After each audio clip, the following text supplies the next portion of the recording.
E aí, pessoal, aqui é o Elias, professor de História de vocês. A gente está aqui hoje, né, para iniciar a nossa discussão sobre a expansão marítima europeia, tá? É muito importante, um tema extremamente importante. A gente já falou, né, sobre a Reforma Protestante, concluímos a nossa discussão sobre a Reforma Protestante, as diversas doutrinas, né, o calvinismo, o anglicanismo, o próprio luteranismo.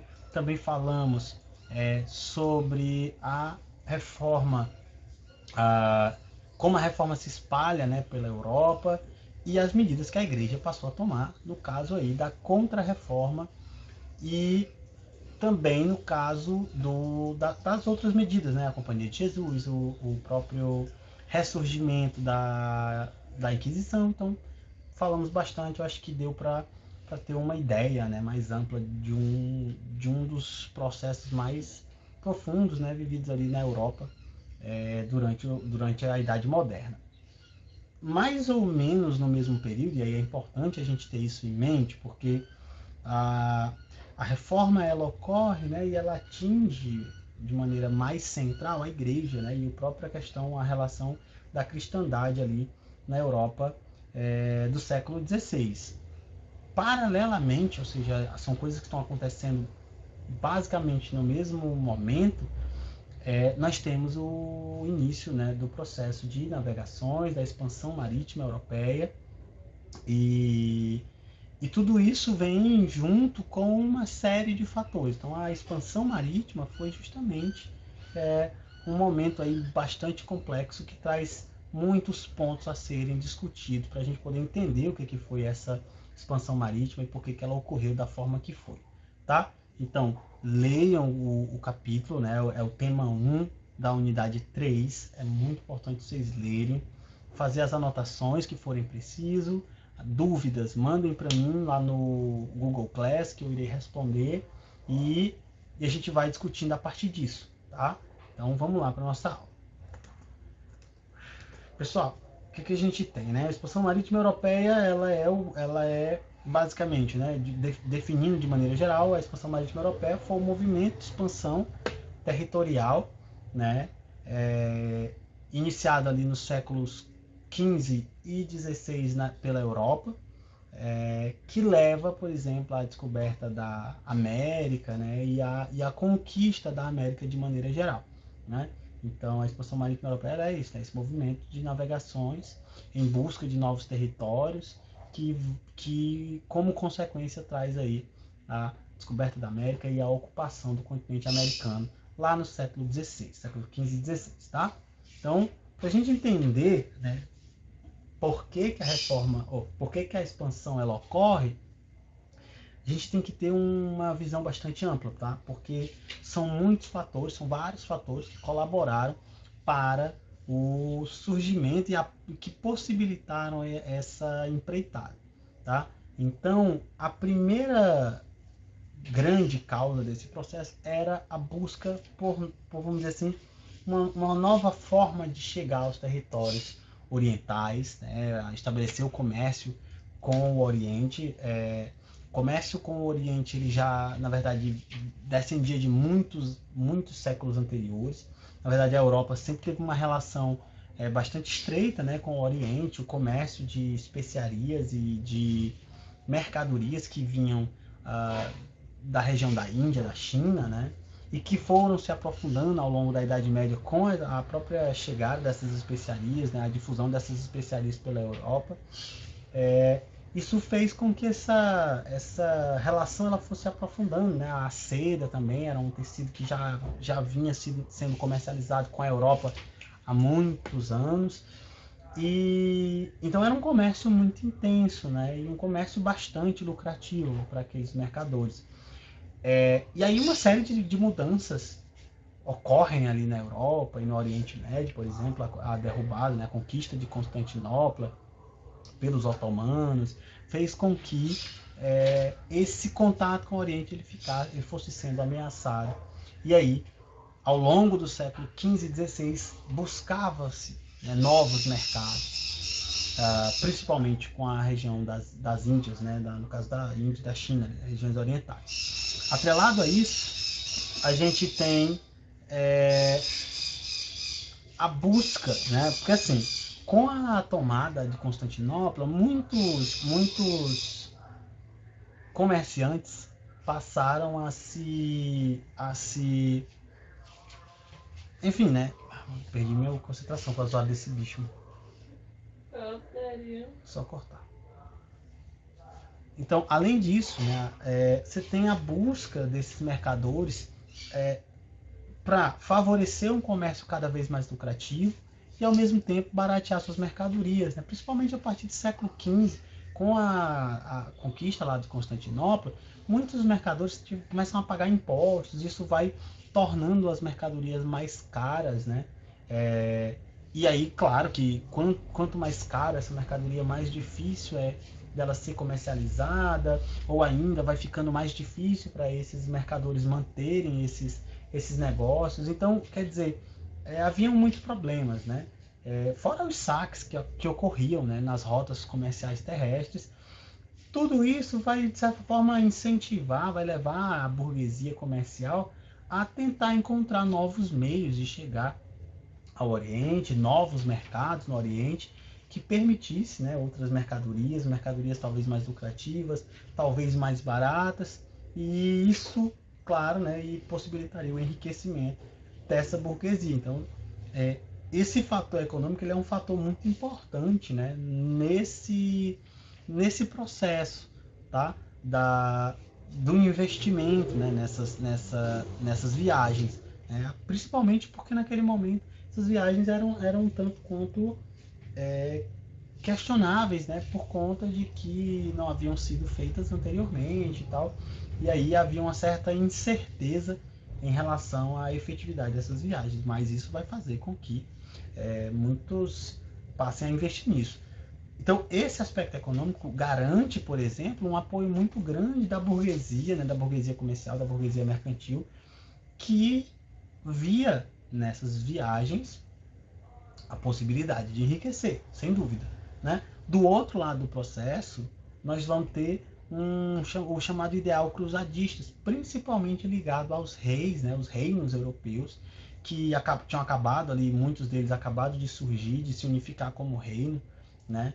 E muitos desses reis viam a oportunidade de aumentar o seu poder, né? Aumentar o seu poder por meio do apoio da igreja, né? Já que com a tomada dos otomanos da região lá do Oriente Médio, né?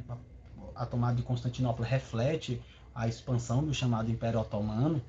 Isso faz com que surja, né, ressurja o chamado ideal cruzadista ligado às cruzadas lá do século XII, né, que era basicamente o domínio muçulmano, o domínio otomano lá na região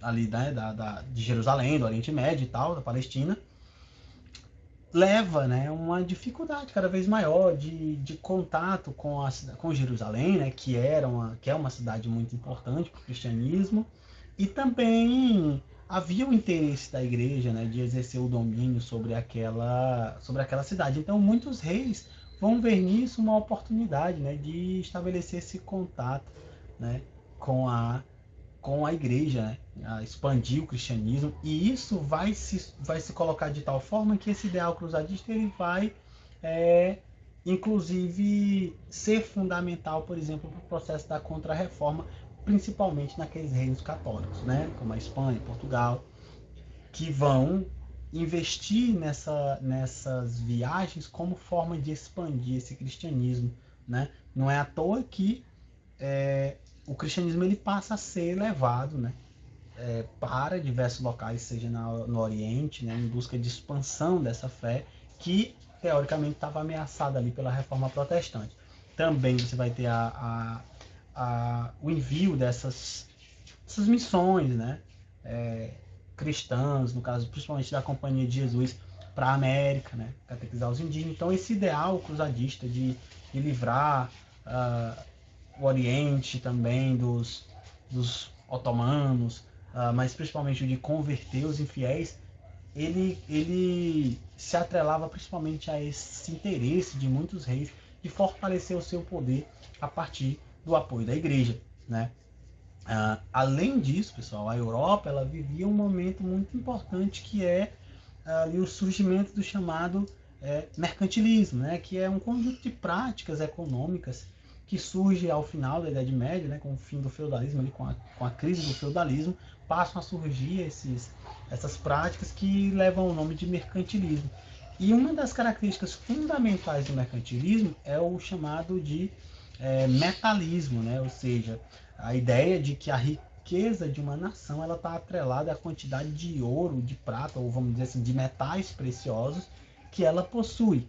Então, aqui você vai ter uma valorização muito intensa dos metais preciosos, como ouro, prata, bronze, né? De minérios, como o diamante, enfim. Né? Então, tudo isso fazia com que muitos desses reis investissem na busca por metais preciosos.